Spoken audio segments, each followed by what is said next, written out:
Kita mulai saja ya. Bismillahirrahmanirrahim. Assalamualaikum warahmatullahi wabarakatuh. Selamat pagi semuanya teman-teman. Oke, baik. Ya, baik teman-teman semua.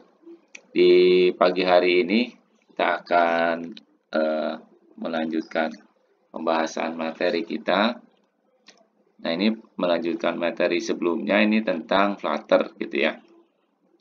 Memang pada prinsipnya di dalam perkembangan aplikasi itu kadang kita dituntut untuk memenuhi kebutuhan dari user gitu ya.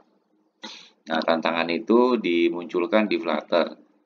Jadi Flutter itu dia bisa untuk konsepnya, Flutter itu bisa untuk Android, bisa juga untuk iOS teman-teman. Karena dia memang platformnya itu hybrid gitu ya, istilahnya hybrid gitu. Kemudian juga SDK-nya juga sudah mendukung gitu. Jadi SDK-nya juga sudah mendukung untuk membuat aplikasi yang memang dikembangkan untuk bisa Android dan iOS gitu.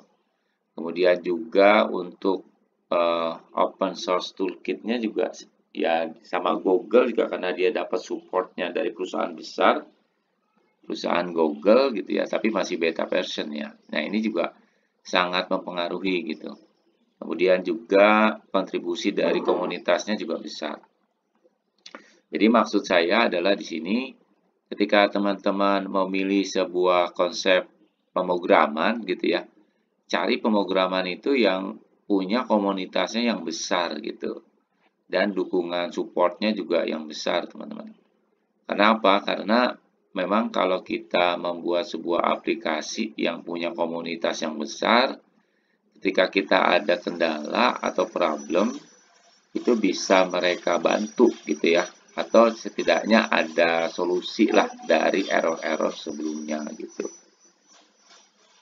Nah, jadi di konsep Flutter ini memang sangat memberikan kontribusi yang sangat besar sekali karena juga di komunitasnya juga sudah cukup besar.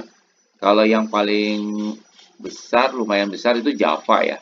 Java itu dari zaman kuliah saya itu udah banyak orang pakai Java gitu. Ya, PHP juga sama. Komunitasnya udah besar banget PHP. Python juga sama, C juga sama, C++. Tinggal kita memilah-milah mana yang pas nih, karena saya harapkan teman-teman semua itu nanti setelah lulus lah katakan seperti itu ya. Jadi punya kebanggaan gitu. Saya udah bisa ahli di programming gitu ya, entah itu Python atau Java gitu kan, atau yang bahasa-bahasa pemrograman yang memang teman-teman ingin kuasai gitu. Jadi harus mulai dari sekarang fokusnya ya. Jadi kita mau memperdalam apa gitu. Mau desain, misalnya desain, ya sudah kalau desain ya memang kalau untuk basic desainnya itu katakanlah misalnya menggunakan Photoshop gitu ya. Ya sudah, jadi teman-teman fokusnya di Photoshop gitu.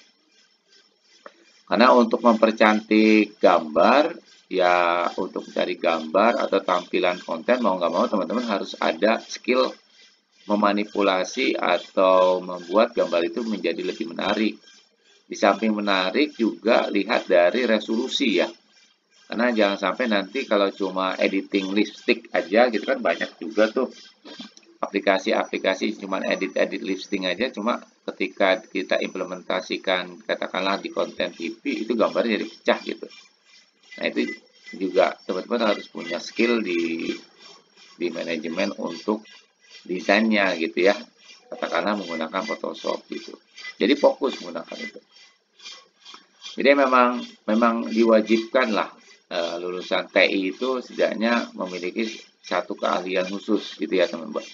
Boleh di programming, boleh di desain, boleh di di data science gitu kan. Tinggal teman-teman sukanya nanti di bidang apa. Nah, itu harus sudah punya satu kriteria khusus lah dari sekarang ya, supaya nanti teman-teman ya nanti pas lulus bingung ini kita bisanya bisa apa gitu. Jangan seperti itu gitu ya teman-teman ya.